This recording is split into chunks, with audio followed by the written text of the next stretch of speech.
Major funding for this program provided by the Moving Image Trust Fund. Additional funding for this program provided by the Arkansas Agriculture Department. Hello, I'm Tony Brooks, and this is Agri Arkansas.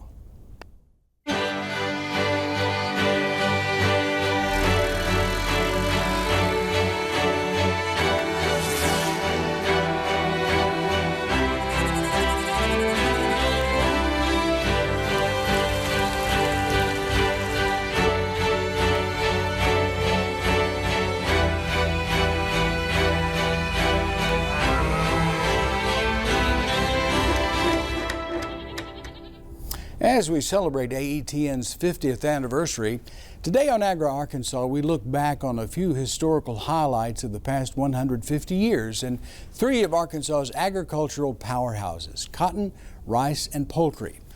While our state's agricultural heritage is rich and diverse well beyond these three factors, they have each in their own way defined and reflected the state of agriculture in Arkansas. Of course, agriculture's always played an important part in the economy of the state of Arkansas. The number one cash crop would have to be considered cotton. Before the Civil War, 1/2 of all the cotton produced in the world came from the United States. But at the end of the Civil War, just 5 years later, there was virtually no cotton that existed due to the war and the devastation that followed it. So it took many, many years for that economy to come back. Cotton just became part of our society once they had set up the system of sharecropping that followed after the Civil War.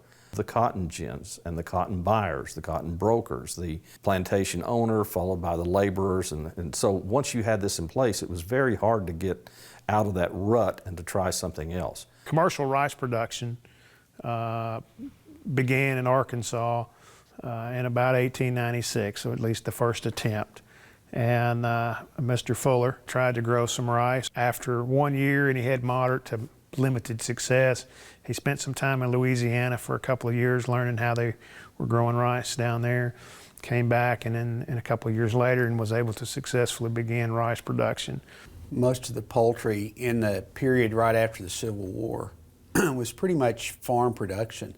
People had yard chickens, sort of like you watch on Little House on the Prairie. The people bring their eggs into the general store and they barter or sell them for something. Everything was fresh. There was no refrigeration of any sort. Not much changed in that period up until probably World War I. After the turn of the 20th century, cotton prices more or less remained stable for a while, but then when World War I came along, the demand worldwide, because so many European countries were clamoring for it, our military forces needed it, the price shot up to 1917. It was just an unbelievable price per pound for cotton.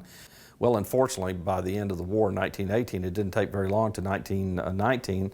The world market was almost flooded with cotton, and it took through the 20s before the cotton market really began to stabilize and come out of it. The flood of 1927 had a major impact on everybody involved, and recovering from that took some time.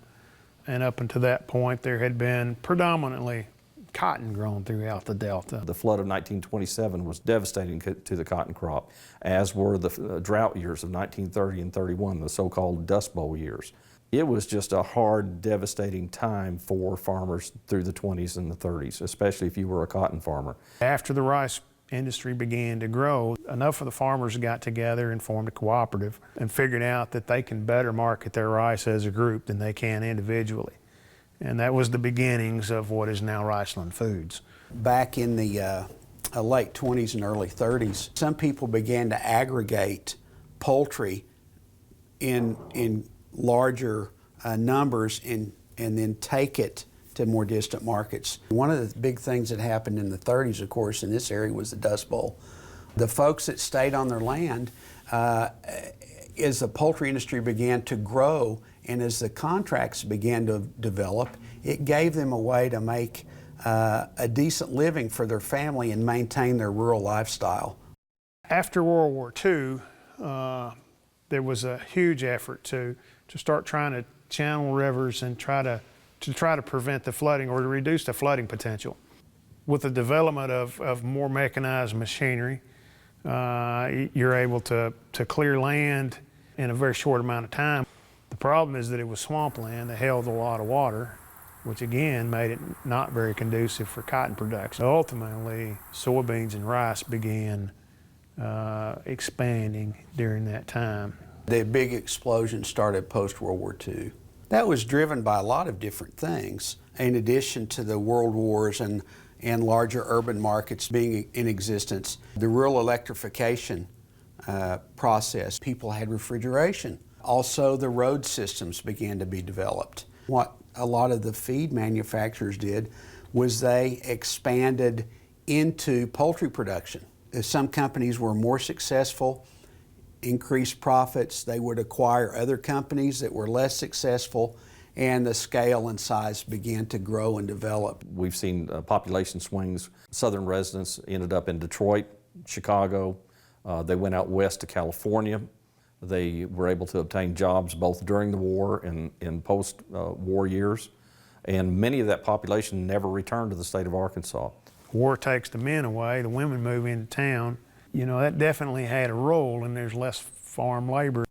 Two brothers, John and Mac Russ, are probably more responsible for the invention of the mechanical cotton picker than anyone else. The brothers in the late 40s came to Pine Bluff, Arkansas, and got with Mr. Ben Pearson and began to develop and build their own mechanical cotton picking machines. It was said when the mechanical cotton picker came out that it could pick the same amount of cotton in 1 hour that it would take 50 men to pick all day.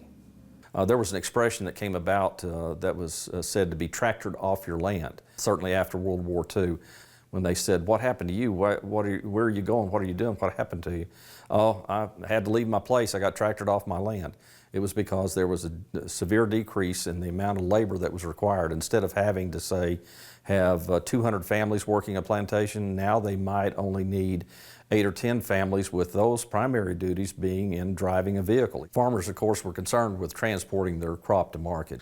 Of course, they used horse-drawn carriages and wagons to carry a bunch of it in the early days. Water was the key. You had to get your cotton to market, and usually that was by getting it down by steamboat or some other way down to either Memphis and then to New Orleans, or taking it directly to New Orleans.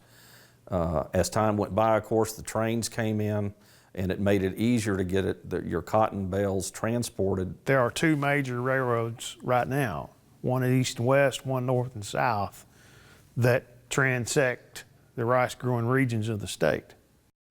In the 30s, 40s, and 50s, we were very much family farm-oriented, and the family made up the predominant workforce. Many times what they've done is they've gotten bigger by expanding their equipment. They get bigger equipment so they can take on more acres, and that has just constantly grown since the 1950s. You know, in row crop they were using 2-row equipment. Now they're using 12-row equipment. Today we're even acknowledging the century farmers, people that one family has continued to own the same land for over a century. Those are fairly unusual, that you could see the same family maintaining the same ground for 100 years or more. It just goes to show just how much outside major corporations, banks, trust companies, others have acquired the land, and oftentimes they'll hire a farm manager and they will hire him and ask him to oversee the operation. One of the biggest things that happened was Colonel Sanders starting his Kentucky Fried Chicken, and another big breakthrough was the Chicken McNugget. Those two things really started poultry being in the mainstream of quick serve and fast food restaurants. And once that happened, the volume of poultry meat that was consumed went up and up and up every year. Most of the farms now are 4 to 6 houses average size. These houses contain 25 to 30,000 birds. Average size farm in a year will produce 460,000 broilers for processing. Cotton today is still a very desired crop, but it's so mechanized. Every aspect of it, from the planting of it, the fertilization of it, the machines and the equipment are operated or guided by GPS. A lot of the tractors are outfitted with this GPS technology, so they save fuel because they don't waste passes through the field. The better the technology gets, the more we can do with less people. While we're losing labor, we're adapting by using technology that allows us to get by with less labor. As we look forward to the next 50 years, Arkansas farmers and their supporting industries continue their innovative and dedicated work as they face the challenges of feeding a growing population while sustaining the environment needed to produce a plentiful and high-quality food supply. Recently, we visited a demonstration homestead just outside of Russellville called the Phoenix Center, where students from the University of the Ozarks Sustainable Agriculture Program pitched in on a workday. This is the Phoenix Center, an educational farmstead. We are in the northern edge of the river valley, kind of the southern foothills of the Ozarks. What we're trying to do is we're trying to establish a demonstration homestead, an ideal tiny homestead that can be handled by someone who's getting a little older or who's disabled or that sort of thing. We want to show people and share the skills that are required to run a homestead like that, whether it's from general metal work or seed starting or canning or preserving or processing, anything that would have been done on a homestead in, say, the late 1800s. We're really fond of non-electric tools, but we're not afraid of modern things also. We just want to keep those skills alive. If people don't teach them, then where do they go? We are at the Phoenix Center just outside of Russellville, Arkansas, and I've brought my sustainable agriculture class from the University of the Ozarks to do a workday and help out here in setting up some raised gardening beds and doing a little bit of other cleanup work. At the University of the Ozarks, we've just started a sustainable agriculture minor. There's a class in sustainable agriculture, a class in agroecology, and a class in ecology, but sustainable agriculture is a lot more than just growing food. So we also have a class in small business management because part of sustainability means you have to be economically viable. We also have a class in strategic communications because advocacy and communication is extremely important in agriculture right now. And so that sort of takes part of our third leg of the sustainability, and that would be our taking care of the community. I was kind of surprised. There's a lot of student interest in this minor. I was afraid I'd be really groveling to get students to take these classes, and they're really excited to do it, and they enjoy the time we spend together in the garden, and they enjoy getting out in the community and doing different activities in the community. I personally took this class because I think that sustainable agriculture is really important. I think that everybody needs to do this. This is something that I want to pass down to my children. If in future years it's something that I want to be able to teach them and teach other people around me so that they can know how to do this stuff and they can be able to provide this type of food for people. I'm heavily involved in conservation initiatives already. I've done some conservation work in my past, and I think that sustainable agriculture is a big part of that as well, moving in that same direction. So I thought it'd be awesome to get learn skills for agriculture, and even just for myself in the future, maybe with my own family, being able to develop my own garden, which a lot of people don't really know how to do these days. So. Well, it's actually my first environmental studies class. It's sustainable agriculture.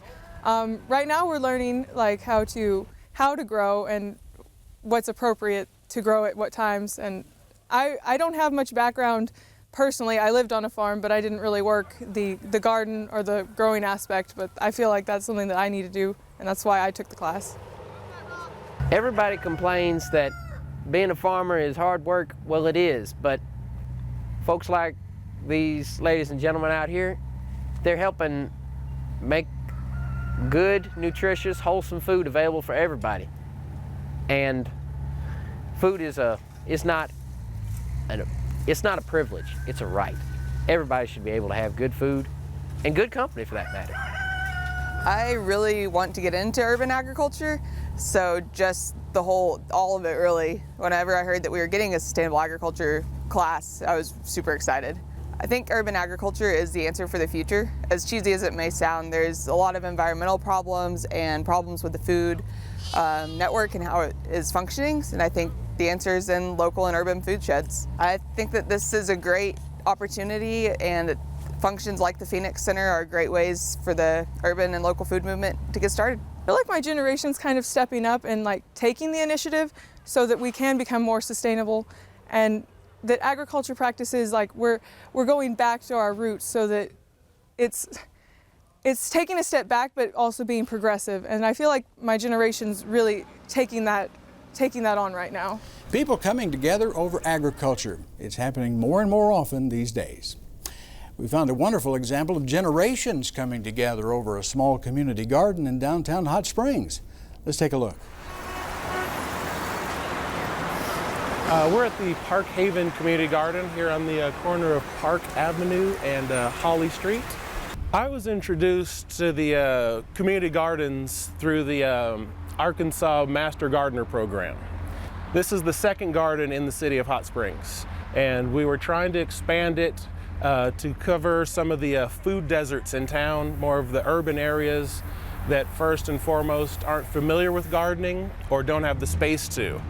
We also do some educational work out here for kids, and we're creating a park as well where there's an area that does not have many parks. Prior to us coming here, this was an empty lot with a large felled tree. Where we have our raised beds was a parking lot that we converted the back half of it into raised beds and ADHC accessible beds for elderly and wheelchair participants. When we first got here, it was a pile of rubble. A church had burned down and nothing was happening here. It was virtually blight. So what we wanted to do was convert blight into something that was a green space. Green spaces tend to provide a little more optimism for the neighborhood, and that optimism continues to grow and grow. We really hope we get some economic redevelopment in the neighborhood, and that's already happening as well. Actually started out as a community development offshoot of the neighborhood association. What we wanted to do was have some people on the street improving, and the idea was that that concept would spread, and amazingly it has.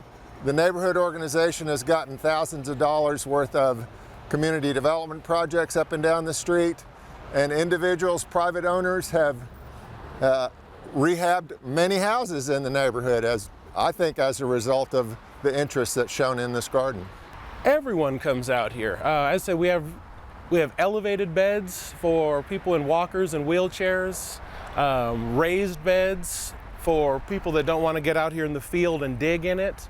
So I mean, we have them from literally toddlers running around to people above 80 years old. We're surrounded with apartment complexes, and there's also retirement homes just around the corner. They will come down. On occasion, they'll get shuttled down. They can get their exercise, walk around in a green space versus just hallways of their rooms and rec rooms.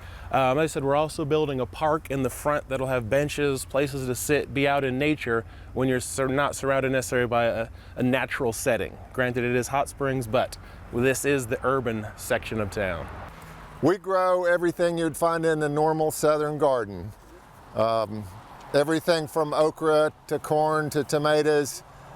Some people are a little more adventurous and grow exotic beets and chard, and just about everything will grow here. We're just planting peach trees today. I have 2 plots, and I have helped Kahig plant all these trees that you see around.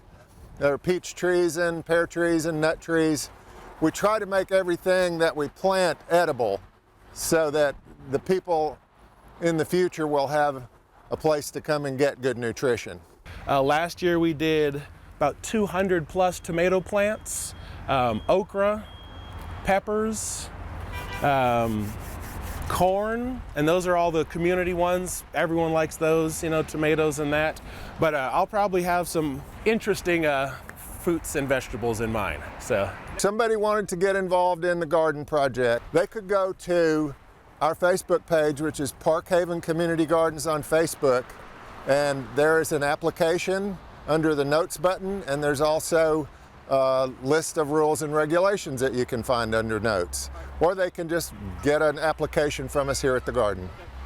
If it's something you've never done before, you're missing out. I'm a master gardener myself, and I'm still learning. So we have people from 10 years old to 80 years old, can answer any question you might have. And the reward of getting out there, putting your hands in the dirt and growing something from seed to the table is truly amazing.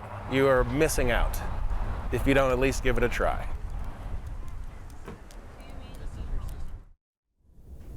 Give it a try indeed. Joining us now is Arkansas Agriculture Secretary Wes Ward. Thank you for being back with us. Oh, absolutely, sir. Glad to be here. We were looking at that first segment and some amazing information that I guess I knew, but I didn't remember. Yeah. If we look back at the history of agriculture in Arkansas, prior to the Civil War, 1/2 of all cotton production in the world came from the United States. That's amazing to think about today. Yeah. Cotton has had its ups and downs. How does Arkansas compare today with other states that produce cotton? Yeah, so it's Arkansas. You know, people like to say cotton is king in Arkansas, and it's king in other states as well. But you know, especially where we come from in eastern Arkansas, right. Where I grew up, cotton, every field was cotton. So it's certainly seen some adjustments. But Texas is usually the leading state as far as production of cotton, but Arkansas is always right there in the top. So Arkansas generally is usually ranked around 3rd or 4th in cotton and cottonseed production. So we're very competitive up there with the rest of them. Are we beginning to get competition from other countries that are raising cotton now? There is, and I think U.S. ranks 3rd as far as world production. So it's a global marketplace. You know, we see that every day in all the commodities where we're all. What happens in Arkansas is impacted by things that happen across the world, so cotton is no different. And that's a good point, because really, if you're not involved in agriculture, it's hard to realize how world events can impact agriculture production here at home.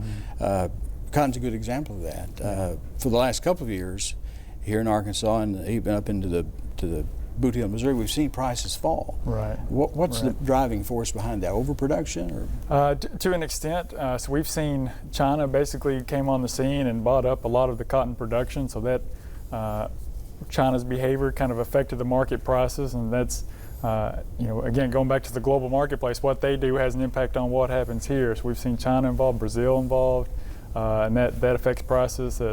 Looking at the whole picture, the whole global marketplace, it makes a difference.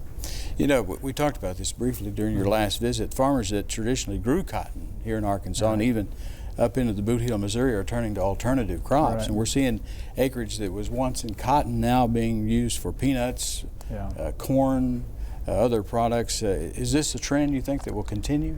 It's we get different reports. So when you look at cotton production, at least over the last 10 years, so 2005 we had over 1 million acres. In 2015, what some say was the lowest on record since they've recorded cotton production, so just a little over 200,000. So that was a significant drop in cotton acreage in Arkansas.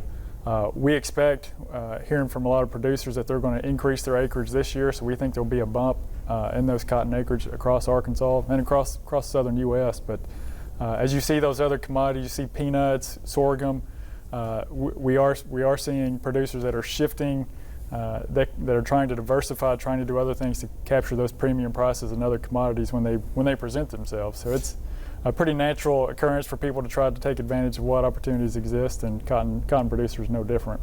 Well, we see the buyers of these alternative crops begin to locate processing facilities closer to the farmers, so that it's not such a struggle to get their product to market. I think so. Peanuts certainly did that. You go Pocahontas area with the buying points and the processing facilities there, and I think peanuts will be here into the future. The acreage may change, but peanuts will be here, and those facilities make it endure a little bit longer. So that certainly helps with those other commodity aspects. We're talking about the big three, and equally affected by world events is rice. And I didn't realize that rice production in Arkansas dated back as late as began in 1896, with some difficulty there at the beginning on how the methodology used to raise rice. But it's been a major crop here in the natural state, and we heard in that first segment how the creation of these cooperatives to work with rice and actually evolved into rice and foods. I would assume now that's one of the top in the world for cooperative. Absolutely, yeah, it is. Riceland Food certainly has a name across the world. They work with USA Rice, with Arkansas Rice, those organizations, so they're very well known. The rice industry in Arkansas is a very loud voice. Arkansas is, we produce 50% of the nation's production of rice, and so we've got a lot to be proud of. We've got a lot of organizations and businesses that make sure that people know about that. So it's a pretty incredible industry here within Arkansas. So over the last 50 years, not just world events, but consumption. I mean, he made the point about the introduction of Kentucky Fried Chicken into fast food, and Chicken McNuggets had a direct bearing on what happened to poultry production in Arkansas. Right, absolutely. Yeah, and when you think about Arkansas, what probably the two things that we're known the most for now is rice and poultry. So those two, we hear about it. They're influenced by different things, but we hear about it. Whether it's a USDA trade mission to Africa, you hear when someone says Arkansas, they think poultry, they think cotton, they think rice, they think those key commodities, and that's what Arkansas is known for, and we've got a really tremendous history, and we'll have a tremendous future with those commodities. Okay, I want to shift from looking at the past to looking at the future a little bit. We recently, our governor became, I guess, the first American governor to visit Cuba since the embargo. Especially since the embassy opened. Absolutely. Right. So that's correct. One fact that he was talking about was how Cuba could become an important source for American agricultural products. What are we primarily looking at there? Right. So again, the governor taking that trip over there was kind of visionary and recognizing how important agriculture is to our state, being that lead promoter of Arkansas as a whole, but certainly Arkansas agriculture. When you look at some of the economic analysis that's been done for agriculture specifically, Arkansas comes out on the top just about every time. So specifically, that's about $36 million economic impact. Once some of those restrictions are lifted, rice would be the number one benefactor of that. Poultry would be a benefactor. So several aspects of Arkansas agriculture would benefit from those relationships with Cuba. And the governor saw that. Governor promoted it and has been very involved. And it's been really good to have him, Senator Bozeman, Congressman Crawford. We've got a lot of key leaders in Arkansas that are really helping move that dialogue forward with Cuba. Right. We got about a minute left. We look ahead. What do you see as some of the major challenges to Arkansas farmers, say, in the next 2 decades? Right. Yeah. So kind of what they've already talked about today. You look at the technology and how that's changed American agriculture, Arkansas agriculture, and it's not done yet. So it's going to continue to adapt and change. You see the use of drones. You see the use of even larger equipment that's used to capture some of those economies of scale. And what seems normal today in 5 years, 10 years from now will be out of date, and it'll be something we haven't even thought of yet. So it's technology will certainly have a big impact. You see the rising age of the average farmer. So you're going to see a shift in newer, younger people getting into the industry. So there's a lot of changes that will continue to happen to the industry. A lot on the horizon. Absolutely. Yes, sir. Mr. Secretary, thank you for being with us. Yes, sir. Great to be here. Great to have you back. Yes, sir. That's all the time we have for now. Thank you for joining us, and we hope you will join us again next time for Agri Arkansas.